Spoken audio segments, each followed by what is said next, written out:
Hello everyone, तल्लू जी आ गए खेसारी लाल यादव जी और माही मनीषा का एक बहुत ही बेहतरीन वीडियो सॉन्ग जो कि फुल वीडियो सॉन्ग में रिलीज हो चुका है। और इस गाने को लिखे हैं अभिषेक भोजपुरिया जी और इसमें म्यूजिक दिया है मोनू सिन्हा जी।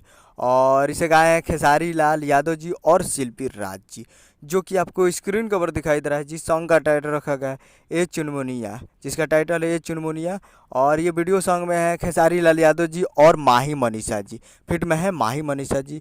और आज 5 मई को सुबह 5:45 AM पे फुल वीडियो सॉन्ग को रिलीज किए कर दिया गया है। तो आज सुबह सुबह 5:45 पे फुल वीडियो सॉन्ग आ चुका है। तो आप लोग अभी तक इसे नहीं देखे हैं तो आप लोग जाइए और जाकर बदनाम भोजपुरी यूट्यूब चैनल पे फुल वीडियो सॉन्ग को जाकर देख सकते हैं। तो जाइए और जाकर बदनाम भोजपुरी यूट्यूब चैनल पे देखिए और प्यार दीजिए। काफ़ी ज़बरदस्त वीडियो सॉन्ग है। तो उम्मीद कर रहा हूँ कि वीडियो अच्छा लगा हो तो चैनल को सब्सक्राइब बेल आइकन प्रेस करिए ताकि ऐसे खेसारी लाल यादव जी के लेटेस्ट न्यूज़ लाते रहें। और वीडियो अच्छा लगा हो तो वीडियो को एक लाइक कीजिए। मिलते हैं अगले वीडियो में, तब तक के लिए जय हिंद, जय भोजपुरी।